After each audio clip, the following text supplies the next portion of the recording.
Good morning friends. आज हम लोग पढ़ने जा रहे हैं चार्जिंग बाय इंडक्शन। यह वस्तु को आवेशित करने की तीसरी विधि है।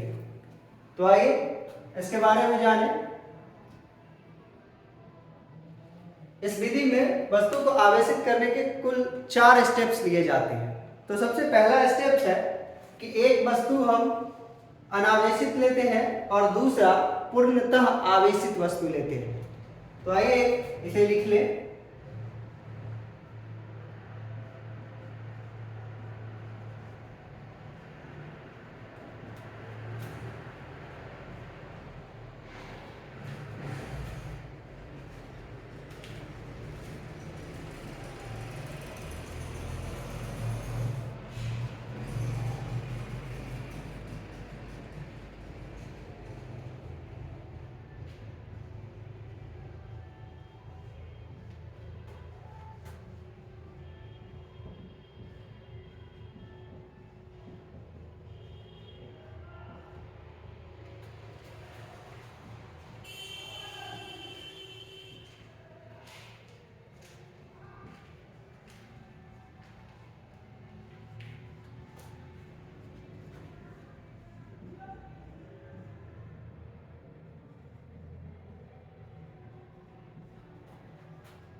तो देखिए दोस्तों, सबसे पहले जो है इस विधि में हम क्या करते हैं, एक अनावेशित वस्तु लेते हैं और दूसरी पूर्णतः आवेशित वस्तु लेते हैं। उसके बाद उन दोनों वस्तु को एक दूसरे से कुछ दूरी पर रखते हैं। बहुत ज्यादा दूरी पे नहीं रखेंगे, नहीं तो यह सिद्धांत काम नहीं करेगा। कुछ दूरी पर रखेंगे। दूसरा स्टेप है कि जैसे ही कुछ दूरी पर रखते हैं तो प्रेरण के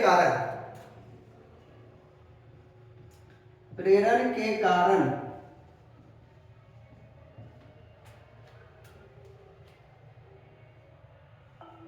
वस्तु के निकटवर्ती सतह पर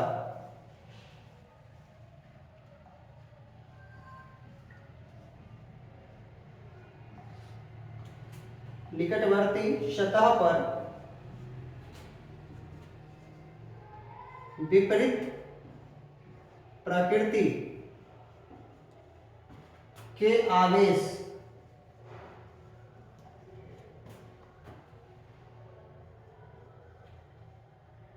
उत्पन्न हो जाते हैं।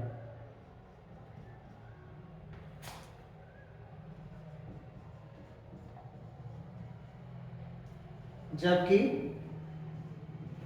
दूरवर्ती सतह पर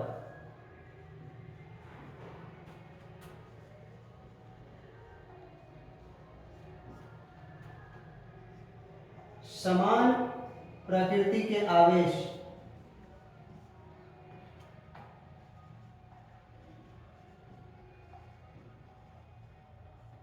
आ जाते हैं।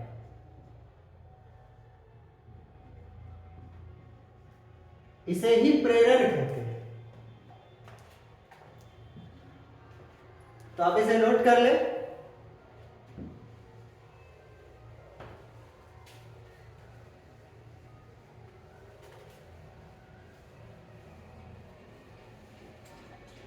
सेकेंड पॉइंट नोट करें।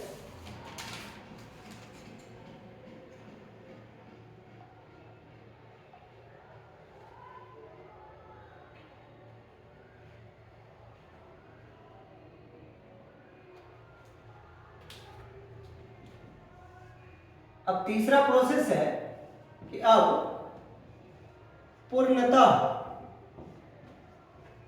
आवेशित वस्तु की उपस्थिति में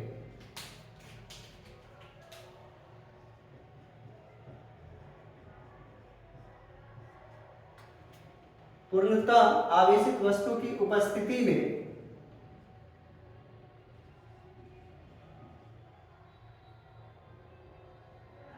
दूसरे वस्तु को पृथ्वी से कनेक्ट करते हैं।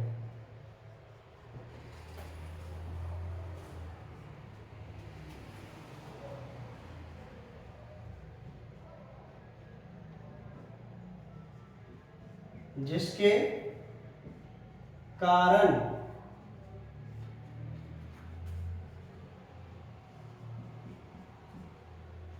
सभी ऋण आयन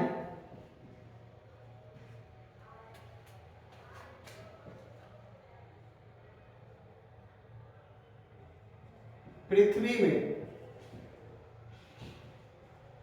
ट्रांसफर हो जाते हैं।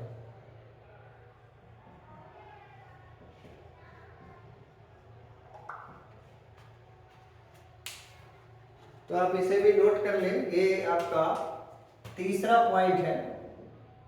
और लास्ट जो चौथा स्टेप है वो हम लोग देखें।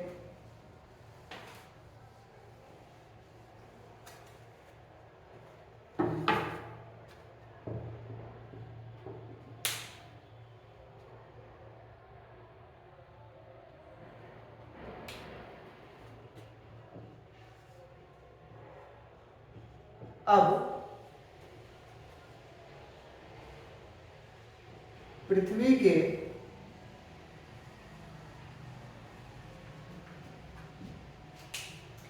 कनेक्शन को हटा दिया जाता है।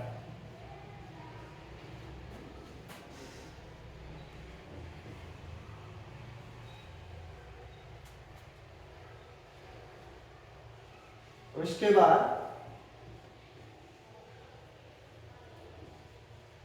पूर्णतः आवेशित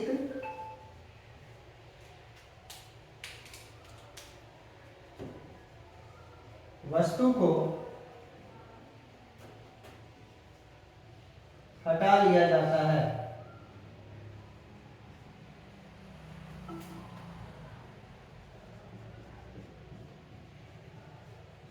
जिसके कारण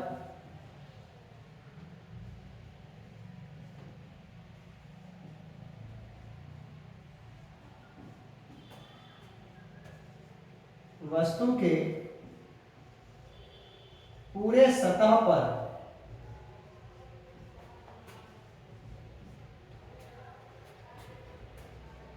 आवेश फैल जाता है।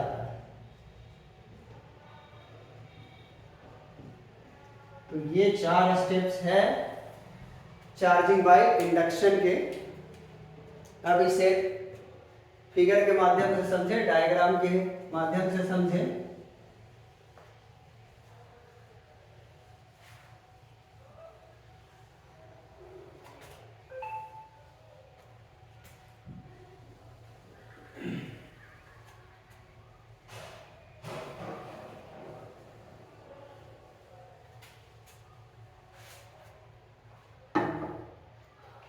फर्स्ट स्टेप में था कि एक पूर्णतः आवेशित वस्तु लेते हैं। ये पूर्णतः आवेशित वस्तु कुछ भी हो सकता है, धन आवेश भी हो सकता है और ऋण आवेश भी आप ले सकते हैं। तो ये हमारा हो गया पूर्णतः आवेशित वस्तु।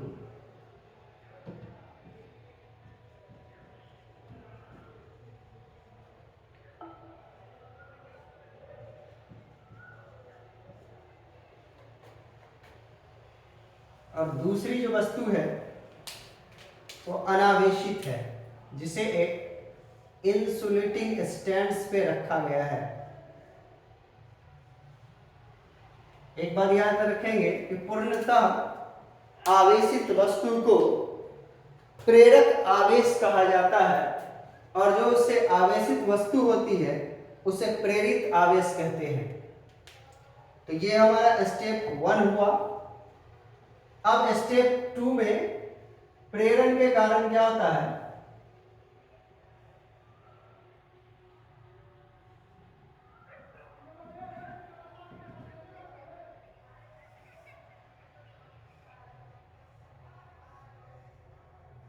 कि उसके निकटवर्ती सतह पर विपरीत प्रकृति के आवेश आ जाते हैं।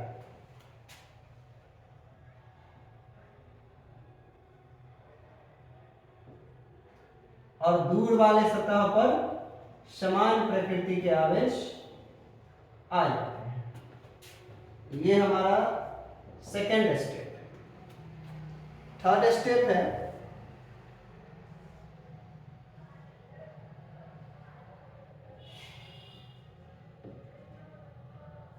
कि पूर्णतः आवेशित वस्तु के उपस्थिति में